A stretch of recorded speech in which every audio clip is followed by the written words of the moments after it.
namin, Panginoon, tinataas ang iyong pangalan. Panginoon, marami pong salamat sa araw na ito at sa araw-araw, sa kaligtasan, Lord God, sa kagalangan, sa pagmamahal at patuloy na pagpapatawad, Panginoon, sa mga nagagawa namin kasalanan, sa mga pagkukulang, Panginoon.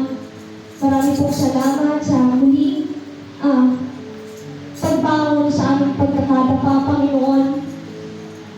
Sa mga araw na kami po ay nagkukulang, Lord God, patuloy na kami nilakad, Panginoon, sa aming karumihan, Panginoon. Maraming salamat, Panginoon, sa iyong kadakilaan, sa katapatan mo, Panginoon, sa amin. Salamat po sa patuloy na pagmamahal, Lord God, sa kaligtasan sa araw-araw, sa proteksyon, Panginoon. Patuloy na inilalapit namin sa iyo ang aming buhay, Panginoon. Sa ilamang namin ito, pinagkakatiwala, Panginoon, sapagkat ikaw po ang siyang naglikha sa amin at ikaw lamang may karapatan na buhawi ng aming buhay, Panginoon. Marami pong salamat, Lord God, sa araw-araw. Sa mga biyaya, Panginoon, namin tatanggap mula sa iyo. Patuloy na maghari ka, Panginoon, sa aming mga buhay. Ikaw na siyang panguna, Lord God. I-guide mo kami, Panginoon, sa bawat desisyon na gagawin namin, Panginoon. Sa bawat hakbang, Panginoon, ay ikaw ang siyang panguna sa amin, Panginoon, at isama mo kami sa hanggang patungong kabutihan, Panginoon, at kalangitan, Lord God. Sa iyo po lamang itinataas, Panginoon, papuri at pasasalamat sa matamis na pangalan ni Jesus, naming tagapagligtas. Amen. Ayan, hallelujah! Patuloy po natin kawitan ng ating Panginoon at bigyan po natin ng malakas na palakpakan ng ating Panginoon sa umaga ito. Ayan. Lahat po ay ininayahan ko po na bati ng isa't isa na may kagalakan sa kanilang mga puso at hindi sa kanilang mga labi. Hallelujah! Amen!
Yes, Jesus.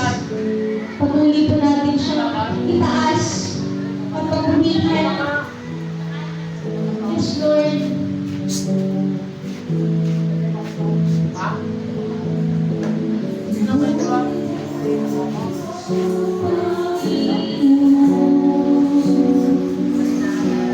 Sa lahat ng oras, sa bawat araw, ika'y laging tapat.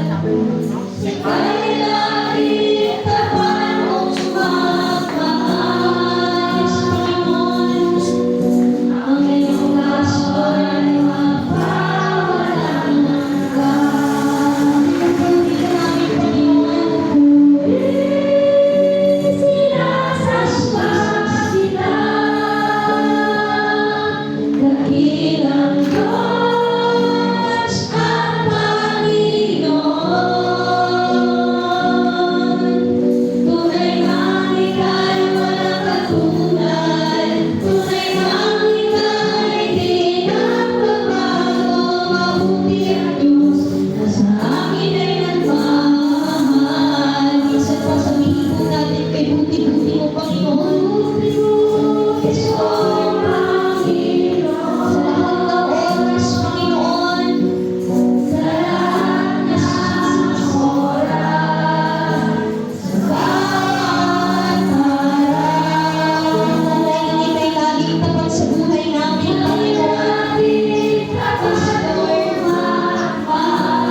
It's good! All the time!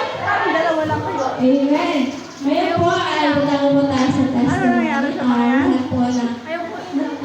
Ayaw. Welcome po ako dito sa harap na ibahagi po ang ating Ayaw nila. yung mga blessings po at sa isang linggo po.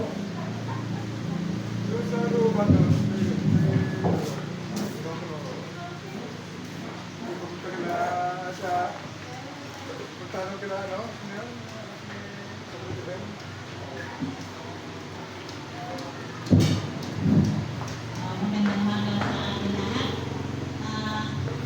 Nagpasalamatan po ang Panginoon sa kalakasan at sa buhay. Salamat sa Panginoon sa pag-ingat niya sa akin. Salamat sa Panginoon sa mga biyaya niya na nakaraos tayo ngayong anihan kahit pagod, magbilad. Pero andyan ang Diyos na patuloy na siya ng ingat natin. At pinapasalamatan ko rin ang Panginoon na ang kalakasan, ang ano lang sa akin ngayon din, no?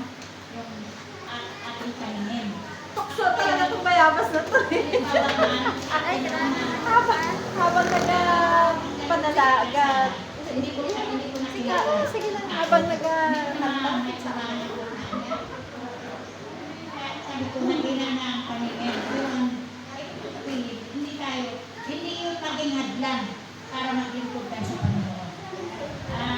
Hindi yung maging hadlan na hindi na ako magsimba, hindi na ako makakita masyado.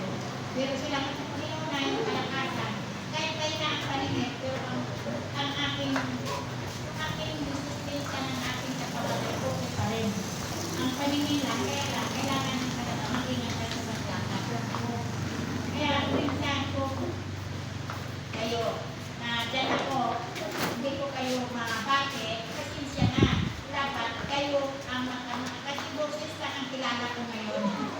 Boses pa lang ng pag nagsila, boses na lang alam ko kung sino. Pero sa mukha, hindi ko na masyado nakalitan. Nakapuri ng Panginoon na kahit gano'n pa man, gano'n talaga, no?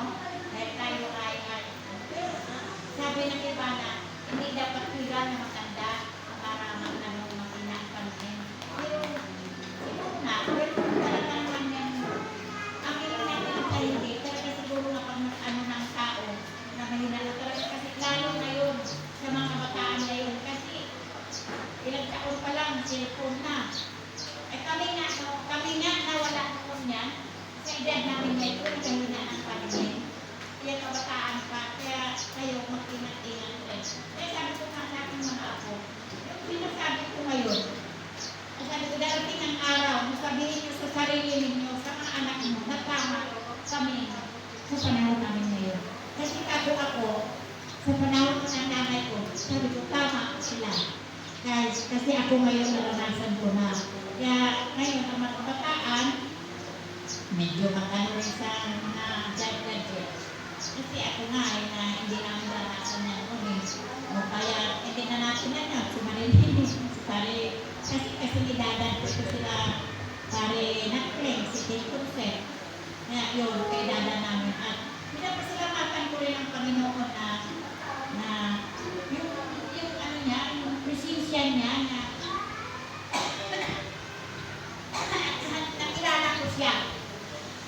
Nang dumating dito, magandang balita at ano rin kami.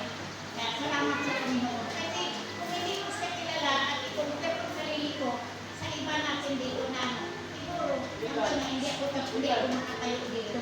Pero salamat sa Panginoon na nakilala ko siya at hindi ko siya itinangay tungkol sa malalakaw birthday nila at tinatawag na ako manalangin. Pagkakang Diyos, kasi hindi ako sabi na kaya ako na hindi, takas mo ako. Kaya kaya salita ng Diyos at ipanalangin ko ang kapasyon namin ngayon. Kaya puri ng Diyos sa mga ito na talaga inisip-isip ko kung minsan, sabi ko, ay buti talaga, sabi ng ating dada, ay buti talaga ng Panginoon na tayo dito na patuloy tayo na naglingkod at patuloy tayo na pumupunta sa Panginoon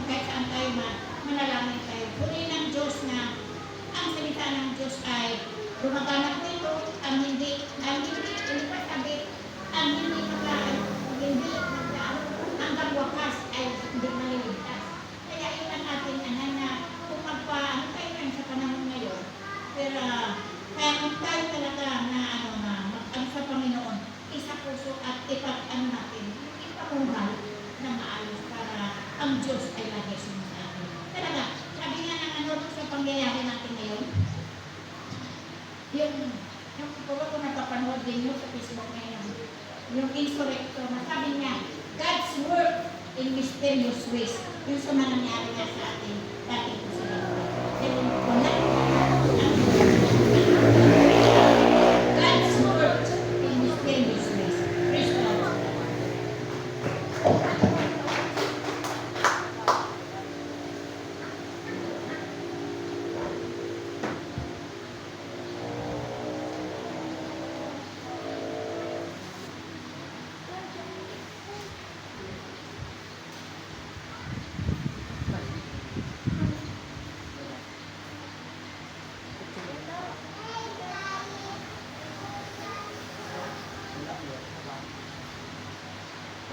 Praise God, hallelujah. Amen.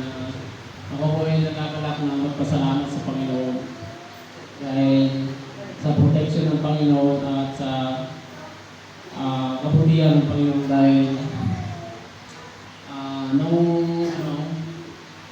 Martes po ay dahil tuwing ako'y nakain ng tanghalian ay binibigyan ko yung pusa ng pagkain, tapos nabiro ko yung pusa na ginagawa ng pagkain, ay naapot ko yung kamay ko ng kalmot. First time kong makalmot na para sa akin po ay kumbaga natakot na agad ako kasi yung pagka may rabies kasi sabi ko parang bawas na ang buhay ko sabi ko. Nung Merkulis po ay nagpa-inject po ako.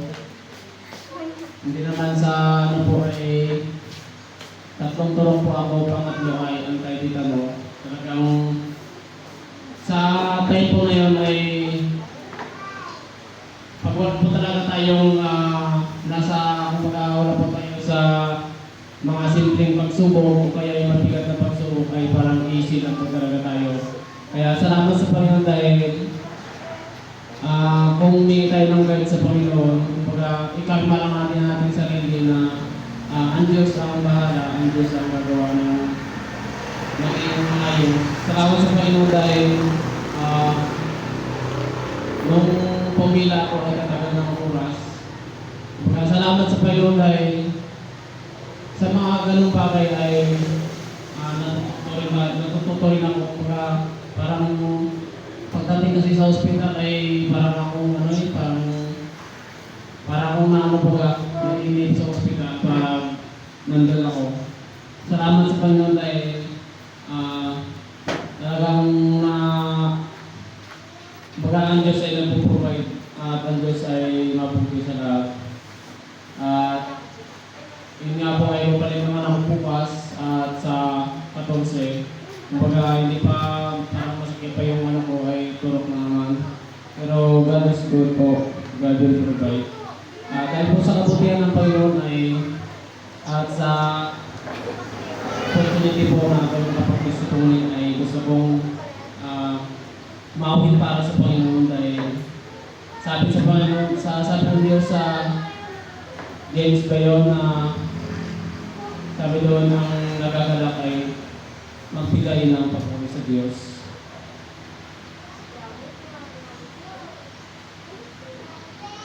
But sometimes I think stillness remains and show that somewhere I've gone your grace and lost me. Lord, I wish and bring more expense. Never ending, your glory is beyond all praise. My heart and my soul, Lord, I give you control. inside out door, where justice and grace become my embrace. To love you proudly inside out, everlasting, your light will shine in all earth's face. Never ending, your glory does beyond all pain. And the cry of my heart is to be you praise from the inside of my soul cries out. You will above all my purpose remains. You're out of loss in myself in being your praise. Everlasting, your light will shine in all its place. Never ending, your glory is beyond all pain. And the cry of my heart is to be your praise from the inside of my soul. Cries out. My heart and my soul, Lord, I give you control. Control me from the